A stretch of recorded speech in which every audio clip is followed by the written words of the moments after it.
Everything that the IT team has to manage has changed. It's become more complex, it's become more advanced, there's more security, and not only are they having to do far more than what they did 10 years ago or 5 years ago or even 2 years ago, they're having to do it even faster, they're having to do it better than the competition, and people haven't got the patience anymore.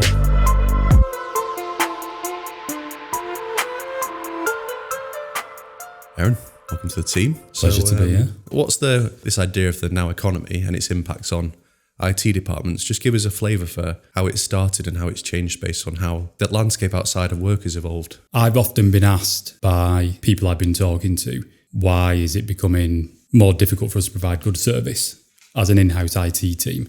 Set the scene in my own life. 10 years ago, things like Netflix weren't around in the capacity it is now. I think it was Love Film back then. You'd get a DVD in the post and then you'd watch it and either never send it back or send it back when you'd finished. I've still got one. Yeah, I think I've still got a few. Yeah, Got a Love Film DVD, yeah. Damn, have you got a DVD player? I've got a PS5. Yeah, I'll have a PlayStation. That's where that's that's the go forward, yeah. So back then when we were selling outsourced services, the IT landscape was pretty simple. People had some basic office functionality, they had some business applications, and they wanted to make it a bit more secure. And the key driver was making it agile, access it from anywhere. And that was the game changer back then. So when people were using this IT stuff, it was almost, it's better than the old kit that we were running in the office. It's a bit faster. I can log in anywhere. And just that level of it being accessible from anywhere, that was the new thing. That was good. That was an advancement. But in the last 10 years, I think the end users have got far more tech and they've got faster access to everything outside of work, that it's changed their perception of tech and what tech should be doing for them. And my example is, first when it was COVID and you sat at home complaining about the fact that you've got to stay in your house and you're streaming a brand new film on 4K to a flat screen TV with wireless surround sound, but you could still do your online shopping whilst you sat watching TV. At the same time, you could pick a restaurant to get some food from, and you could scroll through hundreds, if not thousands of locations or restaurants from, depending on where you live. You can track it. You know it's coming to your house within what time it's coming. You can do online shopping. And it used to be that if you wanted that new thing, you had to wait until the shops opened or till it came into the shops, and you'd have to go out and go to the shops, where now it's just click a few buttons. And if it's not available straight away, that's not good enough. And if you're watching that 4K film that only came out yesterday, that's streaming and it's perfect clarity, God help you if it buffers for like 5 seconds. That's then the end of the world. What is going on? What am I paying this £15 a month for sort of mindset? So my view is that everybody outside of work has got so used to it being instant, on demand. They've got ultimate options to pick from, even online dating. Nowadays, you become single. It's all right. You open up an app and you can just pick a new partner. Where it used to be, you have to get in the gym, get yourself back in shape. Sounds quite a bit like Thai brides. That's one of the options. Where all these people that are now so used to having everything they want instantly at the touch of a button, they go to work to earn money to continue living that lifestyle.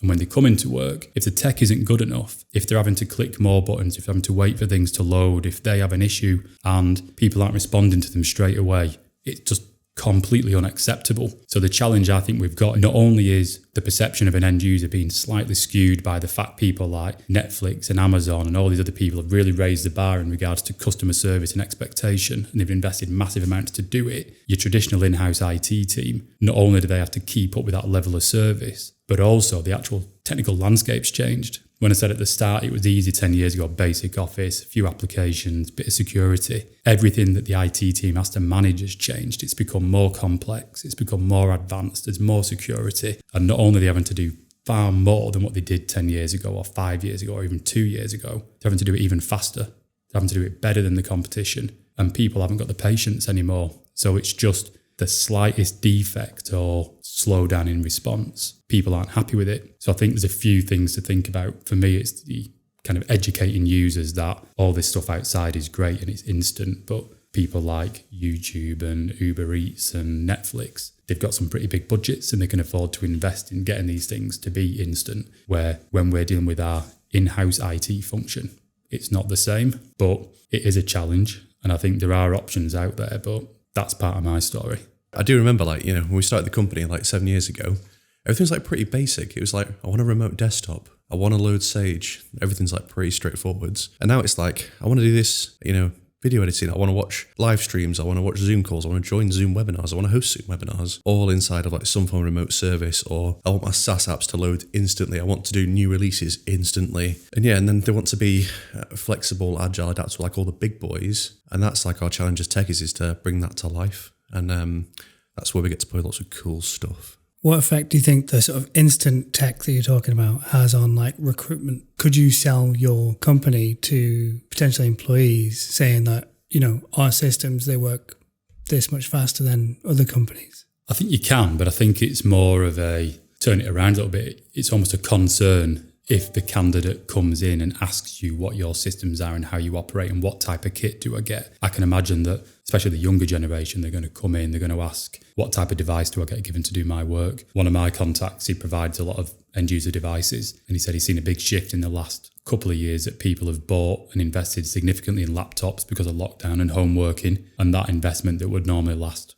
2 or 3 years, within 12 months, they're coming back saying, we want touchscreen. Our staff want touchscreen now because that's what they've got on the phones. They want to be able to have real good clarity. They want a smaller device. They want a lighter device. So it's, again, just an instant change by users saying, I now want this different thing and being far more demanding. So if a user comes to you and says, what's my setup? Well, you can only work from the office. We're operating on this system. You can't do anything outside of the office. And then they can see it's slow versus that up and coming firm that's really kind of got their eyes ahead and they're investing in the right tech and they've delivered seamless fast tech. That's another threat. It was probably not something that you needed to consider a while ago. But I've told people when I've been providing services in the past that you can kind of shout from the rooftops about it. If you are doing something that's good and you're investing in your tech to enable your workforce to work more effectively, to improve that work-life balance, because you don't want to be constantly having to drive into the office. If you can log on at any time to do your work, if you can get through a work day uninterrupted,